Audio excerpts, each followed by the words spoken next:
Hello, my name is Laura Bevel. I'm the West Coast Sales Director for Shelton Capital Management, and we're here for Shelton's 4th edition of Hidden Gems Speaker Series.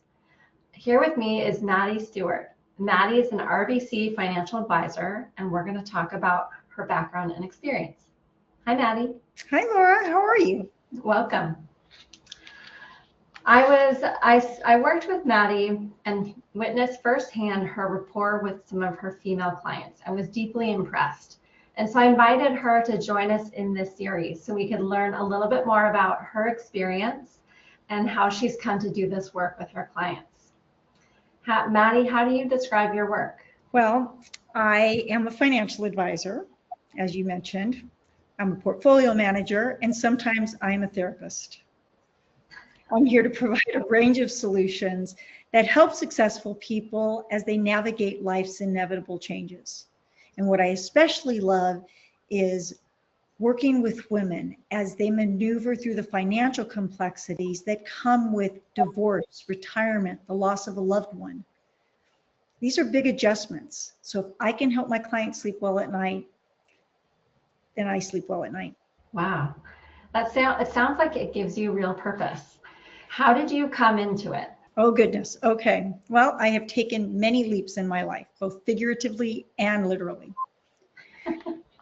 I was a dancer for the first 25 years of my life.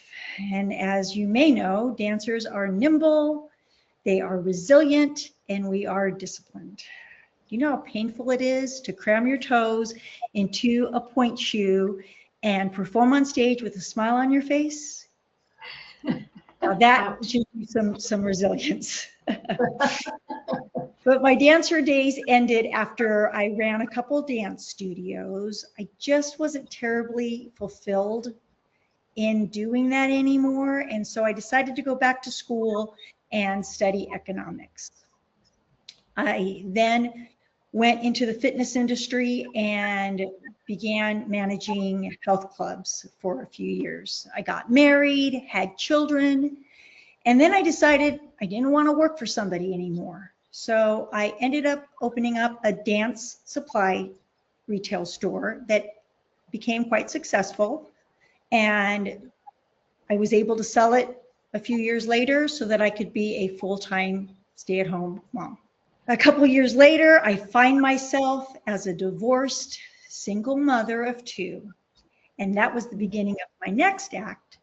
And that's a career in wealth management. Wow, that's a big change. Yeah, it was. And, you know, I never imagined that I would be in this field. But it came out of a sheer need of needing health benefits and a 9-to-5 banker hours type of job. And so as I was bemoaning the fact to my best friend, whose husband was a financial advisor, about how I had to go and get a real job and I had to go back to working for someone again, she mentioned that her husband's firm was looking for a receptionist. And so I thought, well, I guess I could get dressed up, look cute, answer phones. There wouldn't be any real responsibilities. So sure, I'll do that. Took the job. A couple months later, at the insistence of the branch director, who saw some sort of potential in me, I got my licenses, and a few months later, I transitioned into the client support role. That was 20 years ago. And as I got more comfortable with working with the clients and learning the business, I started integrating my life experiences into my conversations with the prospects and the clients. And that really gave me the confidence to take the next leap into becoming a financial advisor. Wow, Maddy, those are incredible leaps and pivots. Thank you for sharing. Thank you. I mean, these opportunities came to you while you were stepping out and taking risks simply to provide for yourself and your children. And then some opportunity came to you, recognizing what was inside of you. Well, there are some astounding statistics related to women and their finances. Here's a couple. 67% of the stock market wealth will be controlled by women in just 2030. and 80% of women seek new outside counsel while going through a divorce. Does that resonate with your experience? Yeah, it actually does. You know, we're all living longer, and women are outliving men by an average of 5 years. They're often finding themselves in those gray years, ages 60 and up, still vital with so much to offer. And they have a desire for their second act, right? Societal norms have changed, and women have become so much more financially independent. So it's not so much a need to have a partner, but a choice. Or desire. Yeah. Makes sense. Well, when we were talking about this in advance, another statistic that came up through my experience was that my grandmother hid or delayed her marriage to my grandfather by 4 years and then married him and hid the marriage because jobs were for women without spouses. And that was not too long ago. So there's a lot of changes ongoing. That's amazing. What, you know, that she had the forethought to do that. And think about this, until the 1970s, women couldn't even open up their own checking account. They couldn't have their own credit cards. I mean, life is really, it's just really changed for women. Yeah. Maybe that's why my grandmother marched me down to the bank when I was in kindergarten and opened a checking account with me. What a great role model. She was astounding. She made a big difference in my life. Oh. Well, let's talk a little bit more about some of the wisdom that you've gained from these experiences advising clients, and specifically women, over the last 20 years. What are some of the learned lessons that you have that you can share with others working alongside women in their finances? Well, the first thing I learned is I lean into my softness. You know, this is a tough business and you have to develop a thick skin.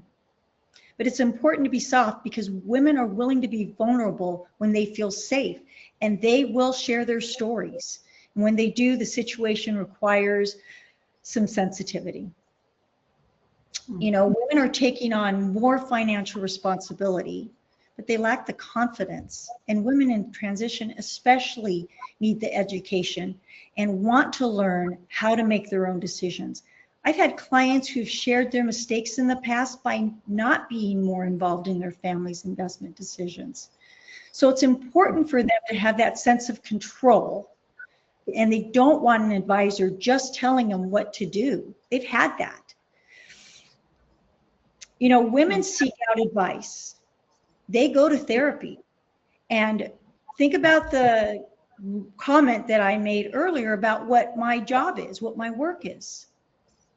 I put on that therapy hat. The therapist doesn't necessarily give the patient the answers. They guide them towards the solution. So I make a conscious effort to be patient as my clients learn and grow. Did you have to develop that skill over time? It has taken, it's taken a lot of time, you know. Like I said, you know, leaning into that softness did not come naturally to me, but when I turned on that empathy and went back to where I was in life, that helped me tap into it a bit more. You know, this is a relationship business, and it's important, of course, to be professional, but I have found it's equally important to build a personal rapport. You know, your clients want your trusted advice, but they also need to feel that personal connection. I've had conversations quickly turn around from financial planning to their latest hinge date. That sounds juicy. It can be. You know, the last thing I would share is that women are a great resource for referrals. You know, think about it. They gather, they share, they can be vulnerable.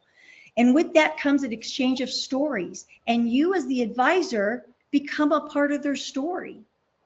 And women like helping others, so they are happy to share your name and your contact information. So even though it takes extra empathy, extra softness, extra time, it can lead to simply more business and more referrals. That's absolutely true. You know, I sometimes measure myself by my counterparts, and that's a very big mistake to make, because I've heard clients being cut off by their advisors. And it's time consuming. It does. Sometimes I can't crank out 10 calls a day, but I can crank out 5 quality, sometimes hour-long phone calls with the clients. It's part of my model. It's part of my promise when clients or when prospects become my clients, is that I will give them my time. That's what they pay me for. They pay me for my advice, my time. And that requires your time and your listening. Yes. Maddy, these are real pearls of wisdom that you've learned and then you're sharing. What final messages would you give to advisors in this space, or considering working or partnering specifically with women? I've been married and divorced twice. Having these life experiences has brought me to where I'm at today. If you don't have this type of experience, then learn from your clients' experiences. It will allow you to serve your clients better and make you a better advisor.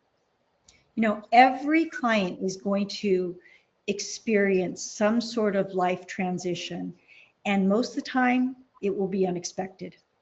You have the opportunity to turn your personal insight into lasting impact.